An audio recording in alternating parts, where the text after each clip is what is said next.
Hello, everybody. Welcome to another show. By now, you should know that my name is Dancho. If you're not, then try to look at the few other episodes behind. Welcome to another episode on helping B2B high-ticket service providers, one lesson at a time.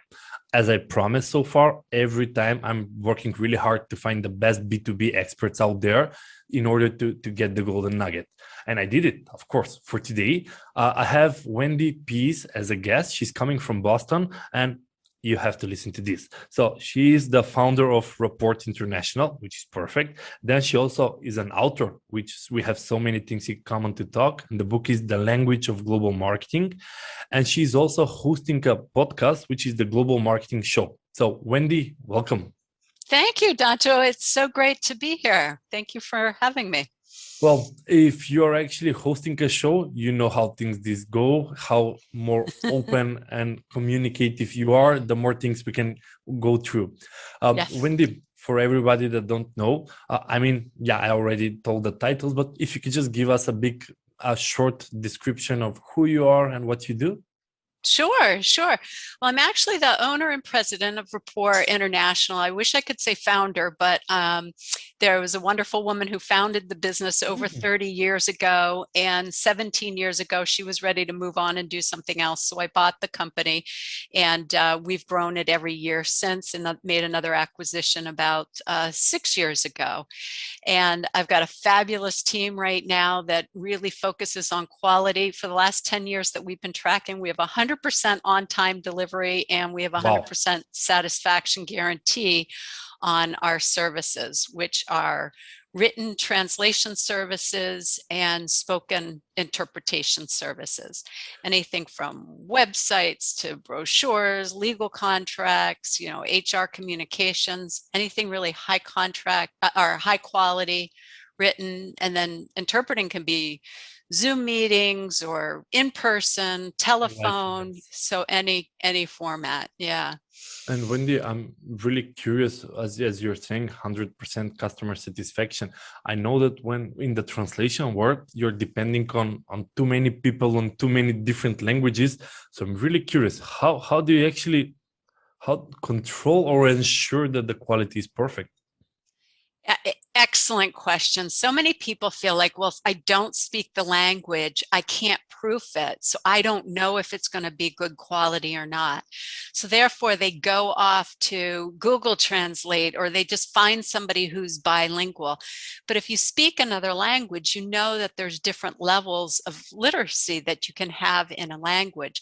So we spend a long time assigning the right person to each project. So we call it linguistic matchmaking. And that's what I got when I bought the company, is this history of who was good. And so we've worked with some of the linguists for over 30 years because they've been around, and we know how good they are. They specialize. They're not only fully bilingual in their language, because we provide over 200 languages, so we have to have a lot of experts. They're fully bilingual in their language pair, plus they have industry knowledge on what they're translating. So it could be a former lawyer who's doing a translation. It can be a marketing specialist. We've got industry expertise. A lot of them have PhDs and masters. So we're really looking for high quality. We're not just putting anybody in there. Wow, that's really deep, because when in this 21st century, everything is online, everything is digital. And even if you ask me, we all want stable suppliers. Same as our clients expect the same from us, because they also want stable supplier. And I think that switching from one supplier to another is just because you want to find the right fit. And once you have a good fit, why would you actually move? And maybe this is what we preach to our clients, that, if we figure out a way how you can get a positive return of investment, that's it. You stay forever, because as long as we keep delivering the same value to you, why would you actually move? And perhaps that's the 100% that you're saying satisfaction here. Yes. And so that's one part of it, is putting the right person on. But then we also look at translation like writing. And so if one person does it, if it's really important, you're going to have an editor on it. So we'll talk through as to, so we guarantee the first, our version of it. But if it's really, really important, the client may choose to have an editor on it, because it's not, it may not be grammar mistakes or word choices. It could be interpretation of it. For example, we had a translator do the tagline for a hospital, and that was, "It's all about getting better." And the translator wrote it, "It's all about getting healthier and getting better." And the editor read it and said, "I don't think it's about getting healthier. I think it's about the hospital providing better services." And in English, you can have the double meaning, but in Haitian Creole, when we were translating it, you couldn't have the double meaning because you had to have a subject. And so on that, neither was right nor wrong, but we had to go back to the client and say, which way do you want this translated? And then a third step is some clients have internal folks or relationships or distributors with people who speak that language, maybe sales reps in the market, that they want to review it. And so we say, yeah, have them review it, track changes, bring it back to us, and we can tell you everything from, oh yeah, it's word choice, that's fine, to no, they've made grammar mistakes and this is why, or they've changed the meaning. And do you want it to say this, or do you want it to say what you originally said? So we carry a liability insurance policy that we've never had to access in over 30 years. And when creative agencies get involved, they don't carry a liability insurance policy because it's hard to insure creativity. So, sometimes we'll have some pushback on messaging there till we actually come together on what it can mean. So those are all the steps that you can do if you only speak one language or you don't speak that particular language to make sure that you get quality. Yeah. So you actually have steps that ensure that the highest possible quality. And yes. Wendy, I was also curious, how do you actually connect the book? Because I saw the book was published like a few months ago, the language of global marketing. And I was really curious to know, from the translation and interpretation, you also moved into marketing as well? Yes, so one of our specialties is marketing translation, because that really takes a cultural adaptation. What might work in one country may not work in another. For example, in the United States, we have something called refrigerator art. And that's when you're very proud of your child's drawing and you hang it on the refrigerator to show it, like your art gallery. Well, when we were doing a translation for Staples, a big company here in the US, they were putting it into French, and the French translator looked at it and said, in France, there's not a thing as refrigerator art. Refrigerator art, your refrigerator's for keeping food cold, not for doing anything else. But speaking of books, Dancho, you have one out, Sweet Leads. I'm so excited about that. Yeah, I had to mention, I will mention it also. It's coming up in 1 or 2 weeks officially on Amazon. We're gonna do the outro part, the Amazon best-selling stuff. I don't know if it's hard to achieve, but we're gonna go for it. So in 2 days, it's gonna be on some discount, and maybe you can also share some tips, Wendy, on when you launched the big book. What did you actually do? Well, I think you and I both know that when you're in an industry, you have very deep knowledge and suggestions to give people that they're not living every day. And so when you start hearing the same questions all the time, you write it in a book, because it can give access to people when they're asking these questions, and they oftentimes don't know where to go. So probably, since yours is called Sweet Leads, and you do lead generation, and mine is about global marketing, translating your domestic strategies into international sales and profits, I wrote all those questions that I get, plus mistakes people that have made and issues you can run into, why English isn't the global language. So it's been fun. It's, somebody called it the primer for for exporting.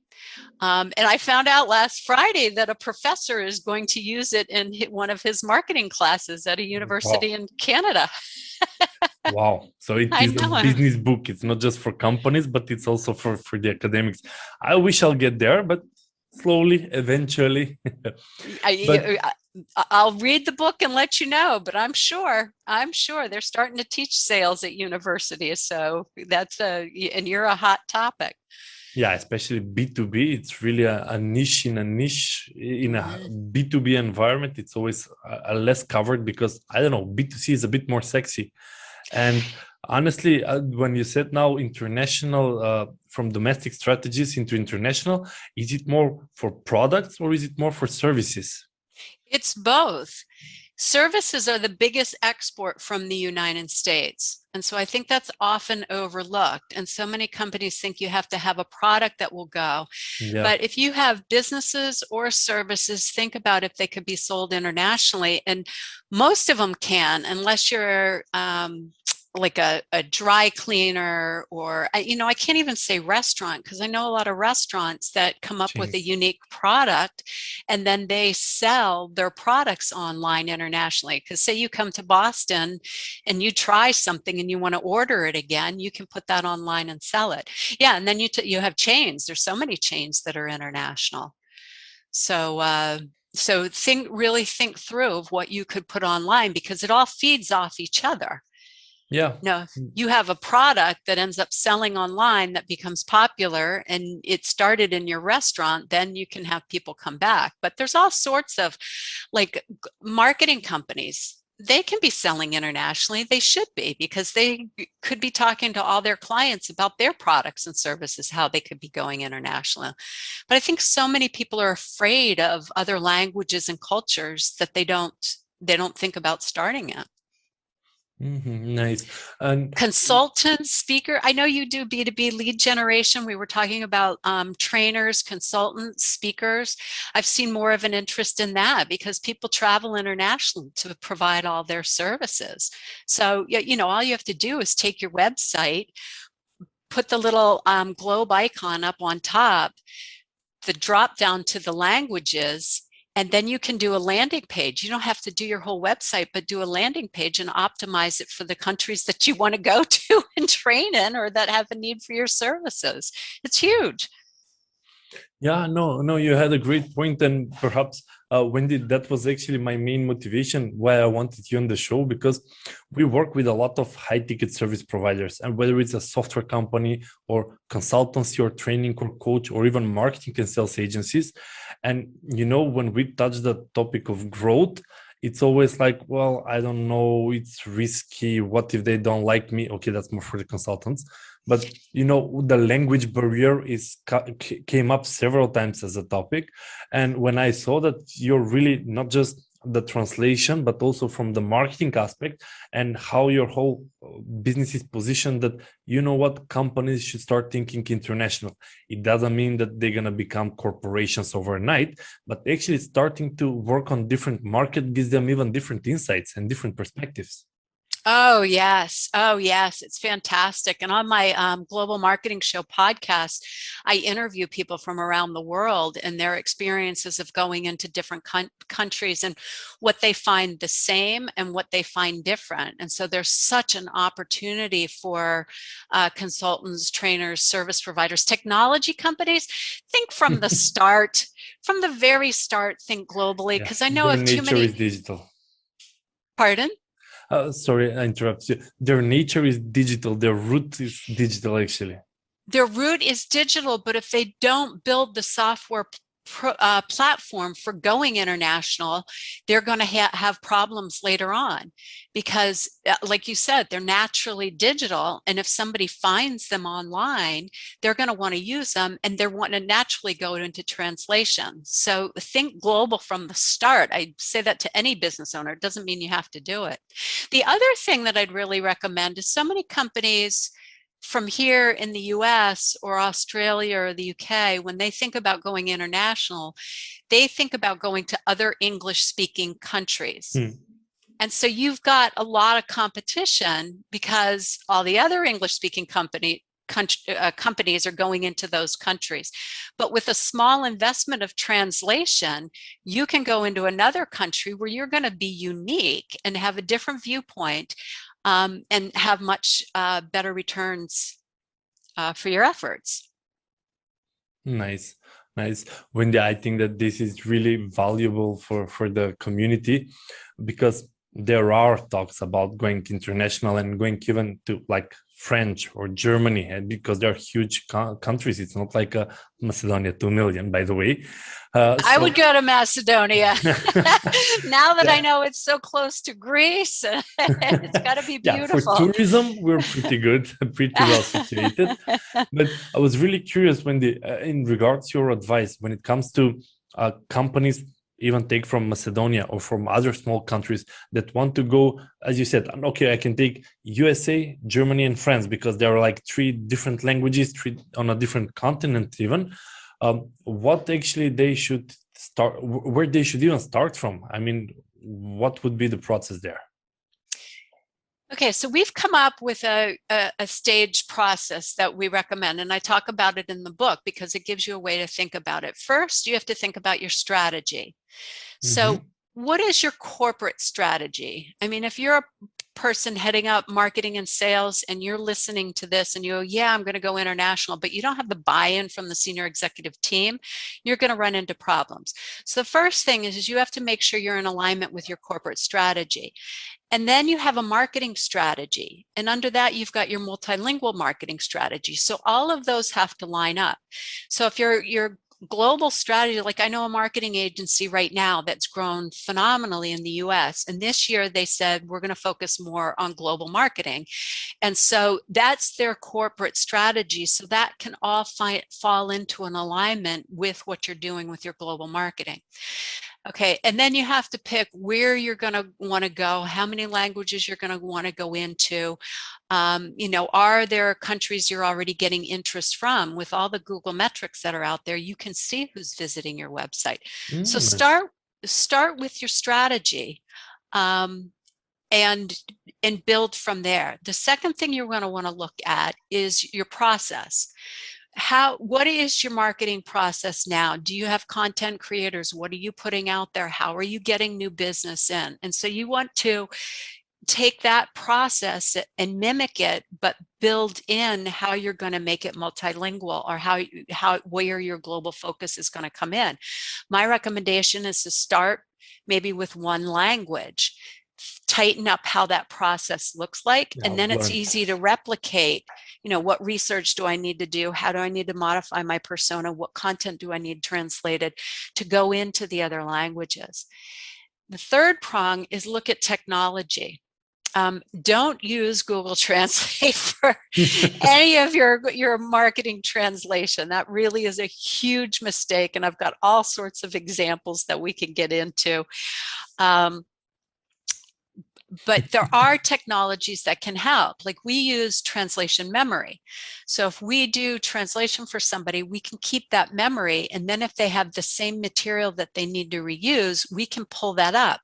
So you have consistency of voice, and you have simplifying the translation process, and you can reuse material. And good marketers, are reusing it. What you put on your brochure is what's going to be on your website, which might be in your PowerPoint capabilities presentation. So you're leveraging your content that way. Look for ways that technology can help. Now, if you look at Airbnb or Travelocity, they have built in some machine translation like Google Translate, and it makes sense for them because customers leave reviews. So all their corporate stuff is done high quality, but for customer reviews, if you leave one in Macedonia and it's not in English and I want to read it, I can click translate now and it'll give it to me in my language. It's not going to be accurate, but it's going to give me the gist enough of the feel. So that's an appropriate use for technology. And then the fourth prong that I suggest looking at is quality.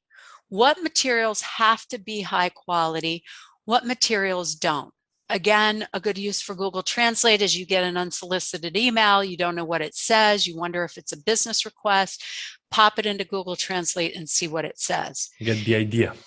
Yes. Now, if you're a speaker and it's an email about, $1 million presentation that somebody is offering, you're not going to want it to go into Google Translate to respond to that. You're going to want to either pull copy that you've already translated from your website, or you're going to want to find somebody that can help you with that communication.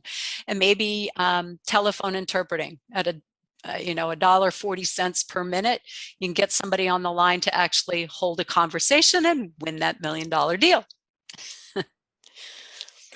Wow, I will need time to digest all that you've said compressed in okay, I should actually just buy the whole books, because then I can go over into more stages. Yes, or if you're listening to this and you're getting really excited about global marketing and want me to help you pull together a plan, just reach out to me. I love helping people figure out how to do it. Yeah. And Wendy, I was also curious. You've touched that services and products. From experience, where are the bigger mistakes? Whether service-oriented companies think that they don't have anything to export, it's easy to go international, and they jump like we are an international company, or with the products where they just say, well, I'll just translate the product description and bam, I actually have a international product. Where the more mistakes occurs? I think one mistake, there's an excellent podcast episode about this with Brittany Cooper on the Global Marketing Show. And she talked about this travel company that founded, and they wanted to launch internationally. And so they were going to be like the go-to hub for people to book local tours. And they were flying all over the world getting the tour operators. And so they had all these tour operators that they could put on their website, but they didn't focus on advertising for visitors to book the tours. And so what she talks about is they didn't take one market, develop a process, and then replicate it. They tried to go too wide, and they didn't have the resources to support all that. So I think that's one thing is make sure you have enough resources to actually commit to a market. I think a second thing is when you commit to going global, it takes a little bit of time. So it's not something that you say, well, we'll try it this quarter or this 6 months. You've got to go out and you've got to build relationships. So allow time. I think a third mistake is people thinking that English is the global language or the Google plugin is going to do fine for your website. It's not. There's research that said that over 72% of consumers spend most or all of their time on websites that are in their own language.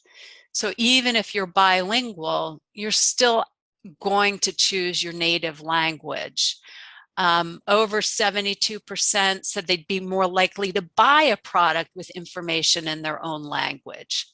So again, if you're providing accurate in language, and if they come and it's not a good translation and it's hard to read, they're going to, click off that and go someplace else. And then over half of the consumers said they'd pay more money for something if they could get the information in their native language. So, you invest a little bit in translation, you're going to get more visitors who stay longer and will pay more. Much better return of investment, especially if you're not making frequent changes on the website. So you just translate to several languages, you keep it as it is, and then you can utilize that translation for the years to come. Yes, exactly. And, so often I'll get a call and somebody will say, well, we want to translate our website. I say, okay, they've got a huge website with lots of press releases, lots of blogs that have gone back for years and years. And to do the translation is quite expensive. What they can do is a microsite. So they think through, what products do I want to sell in this market that speak this language, and what additional information do they need? They need something about the company. They need how to order or how to, get in touch with a sales rep or a distributor. They want to know, more about how they can get user information. So you can develop a microsite. And then beyond that, if you're a consultant, a trainer, or in that industry, maybe you just do a landing page. I had a client that sells measuring devices. He measures wind, and he was paying attention to the metrics on his website, and he saw he was getting a lot of visits from Germany.